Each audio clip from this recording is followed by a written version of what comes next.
అదరేసలు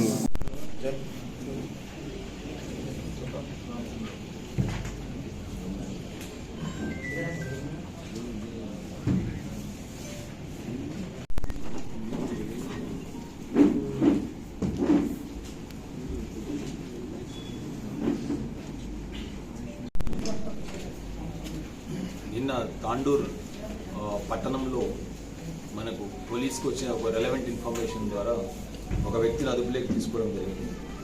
ఇతను చంద్రయ్య అని చెప్పేసి. సో ఈ చంద్రయ్య ఈ తాండూర్ గనుల్లో వర్క్ చేస్తారు. ఈయన బేసికల్గా ఇతని దగ్గర నుంచి కౌంటర్ ఫీట్ కరెన్సీ ఒక 90 నోట్స్ అంటే 45,000 రూపీస్, ఈచ్ నోట్ వచ్చేసి 500 రూపీస్ డినామినేషన్తో మనము రికవర్ చేయడం జరిగింది. అతన్ని ప్రశ్నించినప్పుడు ఇతను ఇంకో ఒక వ్యక్తి పేరు కూడా చెప్పడం జరిగింది. అతని పేరు ఇచ్చాపురం జగదీష్ అనే వ్యక్తి ఈ చంద్రయ్యకు ఈ కౌంటర్ ఫీట్ కరెన్సీ నోట్స్ అతను ఇవ్వడం జరిగింది.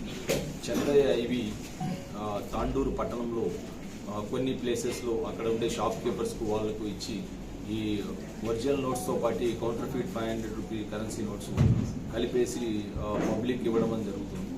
సో దీంతో ఈ ఇచ్చాపురం జగదీష్ను అదుపులోకి తీసుకున్న తర్వాత ఇతను వీర వెంకటరమణ అని చెప్పేసి అతని పేరు చెప్పడం. ఇచ్చాపురం జగదీష్ వచ్చేసి ఇతను ప్రాపర్ వచ్చేసి మనకు విజయనగరం డిస్టిక్. ఇంతకు ముందు బ్యాంక్ ఆఫ్ బరోడాలో ఇతను ఎంప్లాయీ. అక్కడ బ్యాంక్ ఆఫ్ బరోడాలో ఎంప్లాయీ ఉన్నప్పుడు అతను బ్యాంక్ ఫండ్స్ మిస్యూజ్ చేయడం వల్ల ఒక 92 lakh రూపీస్ అతని మీద అప్పుడు చీటింగ్ కేసెస్ పెట్టి జైలు పంపించడం జరిగింది. అదే సమయంలో ఈ A3గా ఉన్న వెంకటరమణ అనే వ్యక్తి, ఇతను వచ్చేసి కోనసీమ అంబేద్కర్ డిస్టిక్ రామచంద్రాపురం నేటివ్. ఇతను అదే డిస్టిక్లో కంది జైల్లో ఉన్నారు. అండ్ ఇచ్చాపురం జగదీష్ కూడా కంది జైల్లో ఇతని పరిచయం అవడం జరిగింది. ఈ A3 వచ్చేసి మనకు వెంకటరమణ అనే వ్యక్తి ఇంతకుముందు గాంజా కేసెస్లో అక్యూజ్డ్గా ఉన్నాడు. ఈ అల్లూరు సీతారామరాజు డిస్టిక్లో ప్లస్ ఇక్కడ జగ్గూర్గుట్టలో అండ్ జహీరాబాద్ ఏరియాలో కూడా ఇతని మీద ganja cases plus counterfeit currency cases ఉన్నాయి. Counterfeit currency notes already అతను అక్యూజ్డ్గా ఇంప్రిజన్మెంట్ కూడా జైల్లో ఉన్నారు. కొన్ని కేసెస్లో రిజిస్టర్ చేయడం జరిగింది. బట్ దీని తర్వాత కూడా ఇతను ఈ కౌంటర్ ఫీట్ కరెన్సీ నోట్సే కంటిన్యూ చేస్తుంది. బికాస్ ఇది ఈజీ మనీకి అలవాటు పడ్డము అండ్ ఈజీగా ప్రజలను మోసం చేసిన ఉద్దేశంతో ఈ కౌంటర్ ఫీట్కే అలవాటు పడుతుంది. దీంతో బేసికల్గా Tandur DSP Balakrishna Reddy and Tandur inspector Santosh Kumar and Sriramulu SI గారు అండ్ మిగతా కానిస్టేబుల్స్ అందరూ కూడా అమ్జద్ అండ్ శివకుమార్, సాయప్ప, షబీర్ అండ్ ప్రభుత్వం వీళ్ళందరూ కూడా చాలా బాగా ఈ కేసును ఛేదించడము అండ్ వీళ్ళ నలుగురిని కూడా అరెస్ట్ చేయడం, అక్కడి నుంచి ఈ కంప్యూటర్స్, ప్రింటర్స్ ఏదైతే ఈ ఫేక్ నోట్ కరెన్సీకి తయారు చేయడానికి వాడతారో అవన్నీ కూడా సీజ్ చేయడంలో చాలా బాగా వాళ్ళు ఈ వర్కౌట్ చేసి అండ్ వీటిని ఇన్ఫర్మేషన్ చాలా సీక్రెట్గా సంపాదించి ఈ వర్కౌట్ చేయడం చాలా బాగా చేశారు. అండ్ ఈ నలుగురు అరెస్ట్లో కూడా DSP supervision and additional SP Ravinder Reddy గారు కూడా దీన్ని సూపర్వైజ్ చేయడం జరిగింది. సార్ ఇప్పటివరకు సో ఇవి వాళ్ళు బేసికల్గా తాండూరులో మనకు జరగడం జరిగింది.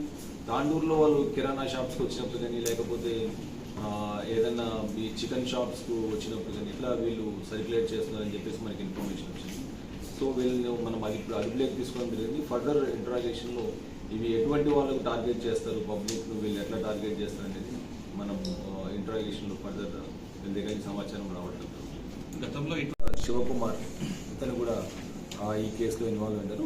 వీళ్ళందరూ కూడా డుండిగల్ ఈ మల్లంపేట బాచ్పల్లి ఒక రెసిడెన్స్లో అక్కడ ఫ్లాట్లో వీళ్ళు ఒక కంప్యూటరు అండ్ ప్రింటర్స్ అక్కడ పెట్టుకొని ఈ 500 రూపీ కరెన్సీ నోట్స్ అన్ని కూడా ప్రింట్ చేయడం, తర్వాత వీటిని చాకచక్యంగా సర్క్యులేట్ చేసి అమాయకులు పబ్లిక్ అందరికీ కూడా ఈ నోట్స్ వాళ్ళు డైలీ ట్రాన్సాక్షన్స్లో ఒరిజినల్ నోట్స్తో కలిపి ఇచ్చేస్తున్నారు.